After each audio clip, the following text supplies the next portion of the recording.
Pada suatu hari ketika Yesus sedang mengajar, ada beberapa orang Farisi dan ahli Taurat duduk mendengarkannya. Mereka datang dari semua desa di Galilea dan Yudea dan dari Yerusalem. Kuasa Tuhan menyertai Yesus sehingga dapat menyembuhkan orang sakit. Maka datanglah beberapa orang mengusung seorang lumpuh di atas tempat tidur. Mereka berusaha membawa dia masuk dan meletakkannya di hadapan Yesus. Tetapi karena banyaknya orang di situ, mereka tidak dapat membawa masuk. Maka mereka naik ke atas rumah dan membongkar atap itu. Kemudian mereka menurunkan si lumpuh ke tengah-tengah orang banyak, tepat di depan Yesus. Ketika Yesus melihat iman mereka, berkatalah ia, "Hai saudara, dosamu sudah diampuni." Tetapi ahli-ahli Taurat dan orang-orang Farisi berpikir dalam hati, "Siapakah orang yang menghujat Allah ini? Siapa dapat mengampuni dosa selain Allah sendiri?" Akan tetapi Yesus mengetahui pikiran mereka. Lalu ia berkata kepada mereka, "Apa yang kalian pikirkan dalam hati? Manakah yang lebih mudah mengatakan dosamu sudah diampuni, atau mengatakan bangunlah dan berjalanlah? Tetapi supaya kalian tahu bahwa di dunia ini Anak Manusia berkuasa mengampuni dosa." Lalu Yesus berkata kepada si lumpuh, "Aku berkata kepadamu, bangunlah, angkatlah tempat tidurmu, dan pulanglah ke rumah." Seketika itu juga bangunlah orang itu di depan mereka, lalu mengangkat tempat tidurnya dan pulang ke rumahnya sambil memuliakan Allah. Semua orang takjub, lalu memuliakan Allah. Mereka amat takut dan berkata, "Hari ini kita telah menyaksikan hal-hal yang sangat menakjubkan." Demikianlah sabda Tuhan.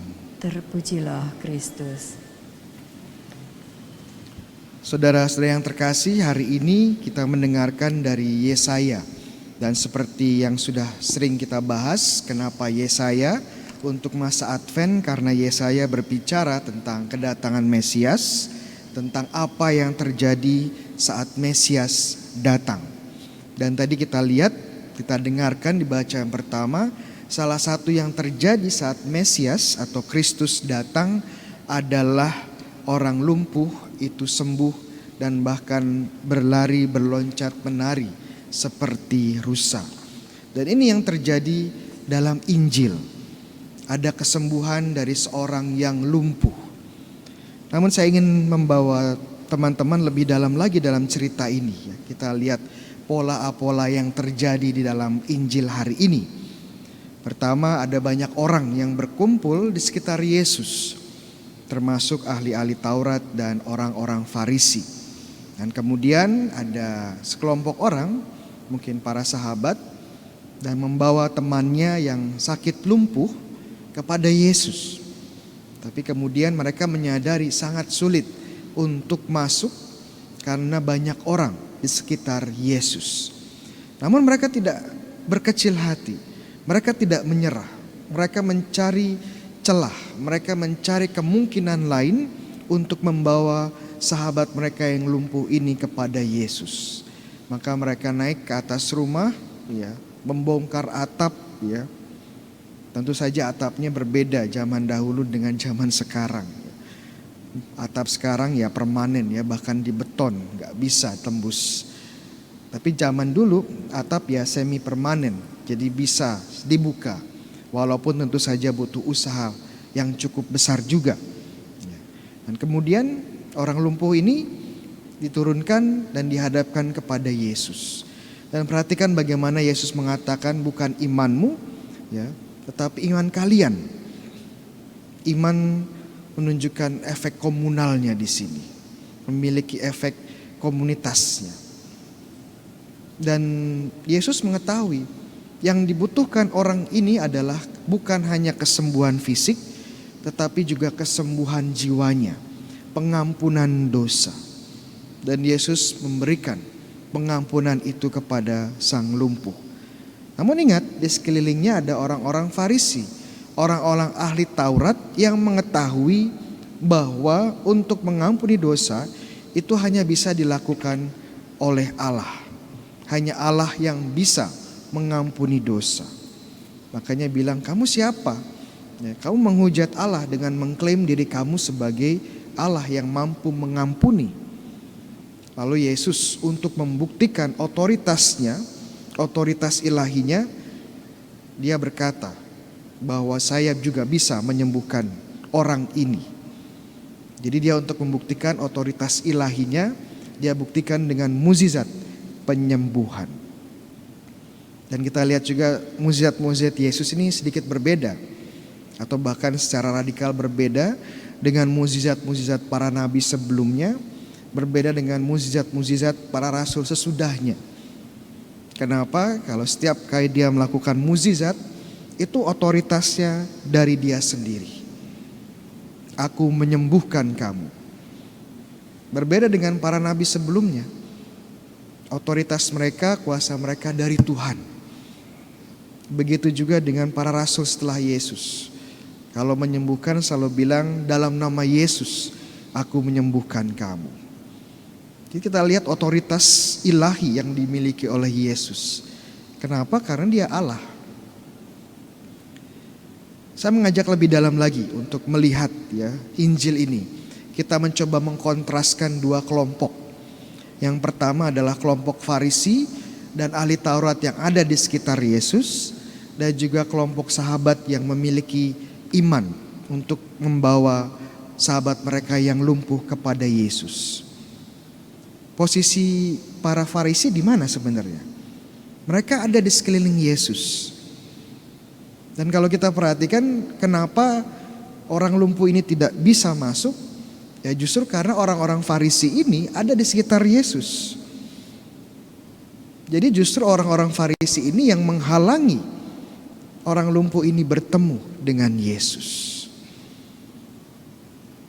Dan ini sangat kuat pesan buat kita, buat saya dan buat kita semua yang mungkin rajin berdoa, yang setiap hari ikut misa, yang rajin rosari, rajin persekutuan doa. Jangan-jangan kita yang menjadi hambatan untuk orang bertemu dengan Yesus. Mungkin ada orang yang mulai coba ke gereja, kita langsung nyinyir. Dia paling ke gereja pengen dengerin khotbahnya Romo Bayu. Dia ke gereja paling mau dapat pisangnya Romo Seto. Dia ke gereja paling pengen lihat Romo-romo ganteng di RM. Nyinyir ya. Malah kita menghalangi mereka untuk berjumpa dengan kehadiran Tuhan. Panggilan bagi kita adalah seperti kelompok sahabat ini, yang memiliki iman luar biasa. Iman mereka tidak individualistik, tidak hanya untuk mereka, tapi iman mereka memampukan yang lain untuk berjumpa dengan Yesus. Bahkan melakukan usaha-usaha ekstraordinari, usaha-usaha luar biasa untuk membawa orang lain kepada Yesus. Dan ini bisa kita lakukan dalam konteks inner circle kita, di dalam keluarga kita, di dalam komunitas kita. Sudahkah saya membawa pasangan saya lebih dekat lagi kepada Tuhan? Sudahkah saya membawa dan mendidik anak-anak saya dalam iman Katolik yang sejati? Bahkan kalau perlu, sudahkah saya membawa orang tua saya? Saya mengerti bahwa mendidik anak zaman sekarang susah. Luar biasanya susah. Kenapa saya mengerti ya? Karena saya juga merawat frater-frater di sini ya. Mereka dari generasi Z, generasi gadget. Susah ya. Tapi saya lebih gampang posisinya. Kenapa? Kalau frater-fraternya susah diatur, tinggal saya keluarkan ya. Tapi kalau orang tua gak bisa, anak susah diatur ya gak bisa dikeluarin. Tetap dirawat, tetap dikasih, tetap dididik. Justru itulah iman yang besar. Iman yang besar tidak akan ada kalau hidup itu enak. Iman yang besar tidak ada kalau semuanya mudah. Kadang-kadang Tuhan kasih kita kesulitan dalam mendidik anak-anak kita karena Tuhan juga ingin mengembangkan iman kita. Dan inilah mungkin pertanyaannya buat kita hari ini. Apakah kita seperti para Farisi ahli Taurat sekitar Yesus yang merasa suci, merasa tahu tentang iman, tapi malah menghalangi orang lain? Atau kita mau seperti sahabat orang lumpuh ini yang imannya luar biasa untuk membawa sahabatnya kepada Yesus? Amin.